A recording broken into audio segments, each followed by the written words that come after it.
मैं दोबारा चाहूंगी अजहर साहब आपकी तरफ। अजहर साहब मुझे एक चीज़ बताएं कि आप कानूनी हैसियत क्या है वैसे इस जुडिशल कमीशन की, क्योंकि मैं मरियम औरंगजेब साहबा को सुन रही थी, वो तो ये बता रही थी कि ये एक एक्ट के तहत है जो 2017 का है। अगर ये उस एक्ट के तहत है तो फिर तो लीगली ये बिल्कुल ठीक है कानूनी तौर पर। तो कल सुप्रीम कोर्ट के पास क्या क्या ऑप्शन होंगी इसके हवाले से, जुडिशल कमीशन के हवाले से? मैं अली ना पहले बात खत्म कर लूं। जजमेंट है PLD 2019 Supreme Court 675 Ishtiaq Ahmed Mirza versus federation of Pakistan. इसमें ऑडियो और वीडियो के हवाले से प्रिंसिपल तय कर दिए हैं, कानून शहादत का ऑर्डर। यानी हम क्या करने जा रहे हैं, हम अदलिया की आजादी में मुदाखलत करने जा रहे हैं। आर्टिकल 175 यानी एक इंतजामिया, यानी लाजमी नहीं है कि यानी जो जस्टिस काजी फाइज साहब बैठे हैं ये सुप्रीम कोर्ट के जज के तौर पर नहीं बैठे हैं, तो क्लर्क भी बैठ सकता है, याद रखिएगा।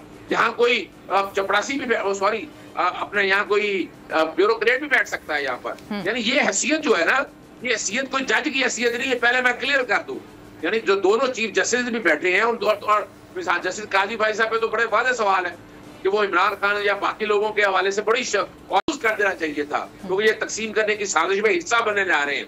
और क्यों? क्योंकि जस्टिस काजी भाई साहब का जो रेफरेंस था जुडिशल काउंसिल का, उसमें जस्टिस उमर अता बंदियाल साहब ने जब चीफ जस्टिस के तौर जज के तौर पर जब वो सुना गया तो उनके जो प्रॉपर्टीज की डिटेल और एसेट के बारे में बड़ी वजाहत के साथ चीजें सारी सामने लिख दी हुई हैं। तो ये ग्रज के लिए, ये बदनीति की बुनियाद पर वो जज साहब जो है, फिर जस्टिस अतुल्लाह के बारे में बहुत से सवाल आपने देख लिए। लेकिन ख्वाजा आसिफ तो कहते हैं इसके बाद दूध का दूध और पानी का पानी हो जाएगा। और फिर मैं आपसे वही सवाल करूंगी कि सुप्रीम कोर्ट के पास क्या ऑप्शंस हैं, क्या लीगल हैसियत है, क्या फैसले लिए जा सकते हैं, या इसको खत्म कर दिया जाएगा या कोई और बेंच बनाया जाएगा, क्या होगा? क्या जो मेरा सवाल है बड़ा प्रिसाइज है, टू द पॉइंट है जी। 4 वजूहात सुन लें। पहली तो बात है कि गैर कानूनी काम की इंक्वायरी के लिए आप कमीशन बना नहीं सकते हैं, इस कमीशन की तश्कील का इख्तियार ही नहीं है। ठीक, ये इंतजामी मामला में, बाकी मामला में बन सकता है।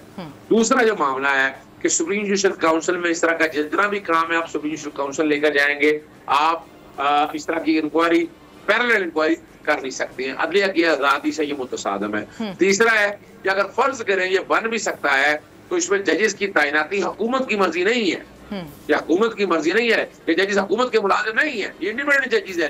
ये फैसला चीफ जस्टिस ने करना होता है कि किस जज को भेजना है, किस जज को नहीं भेजना।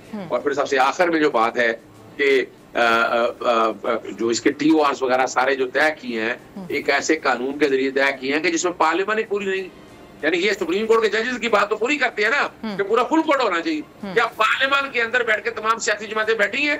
पाकिस्तान तहरीक इंसाफ के जो लोग हैं जो इस वक्त यहाँ बैठे हुए थे, क्या उनके हवाले से उनकी आ रही है? और अगली जो बात है, फेडरल कैबिनेट जिसने ये फैसला किया है मुस्तफा इंपेक्स केस का इतलाफ भी होगा, क्या इसकी मंजूरी जो है वफाकी काबीना ने दी है? ये वाला सवाल भी सामने आना है।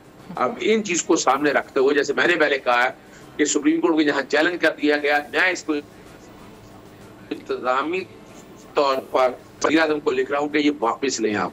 मैं कॉपीज भिजवा रहा हूं जस्टिस काजी फाइज साहब को, दोनों जजेस को भी, इसमें वो मत बैठे।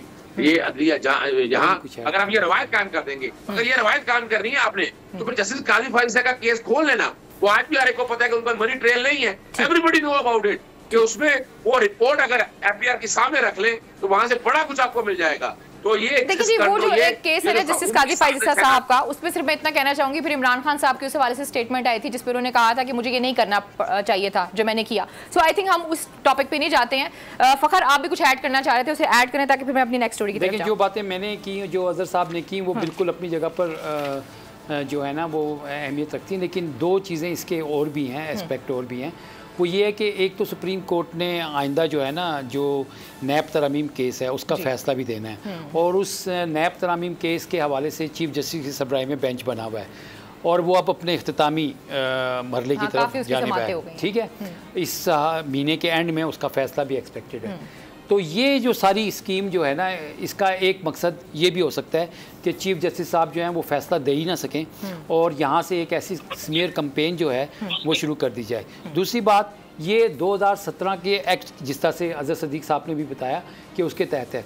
देखिए 209 जो है वो कॉन्स्टिट्यूशनल प्रोविज़न है, एक्ट जो है वो 2017 का वो उसके नीचे है, ये एक सबऑर्डिनेट लेजिस्लेशन है। इसलिए जो कॉन्स्टिट्यूशनल प्रोविज़न है उसमें अदलिया की खुद मुख्तारी, जजिस का तरीक़ेकार, जजिस को अगर एक दफ़ा अपॉइंट कर दिया जाए, उनको हटाने का तरीकाकार वो कैसे हो सकता है? ये सारी चीजें बात है। ऑप्शन है कि चीफ जस्टिस ऑफ पाकिस्तान ये पॉलिटिकली मोटिवेटेड है। आप देखें कि जस्टिस काजी फाइज ईसा का और जस्टिस उमर अता बंदियाल का पिछले एक चंद अरसे से एक बकायदा केस आ रहा है। वो बेंच की केसेस की सब उन्होंने खुद ही रिक्वेस्ट कर दी थी कि मुझे किसी बेंच का हिस्सा ना बनाया जाए।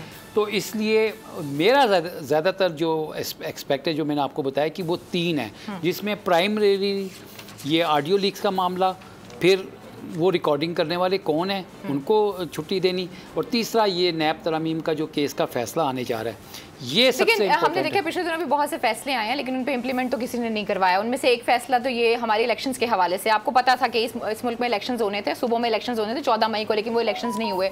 मुझे ऐसा लगता है कि जितना इस वक्त प्रेशर बिल्ड किया जा रहा है, उसके बाद इतना इन फैसले आने के बाद भी उस तरीके से इंप्लीमेंटेशन हमें नजर नहीं आती हैं, क्योंकि हमें लगता है कि पूरा जो सिस्टम है वो हाईजैक हो गया। कुछ लोग ये राय रखते हैं। सब्सक्राइब करें और बेल दबाएं ताकि कोई खबर रह न जाए।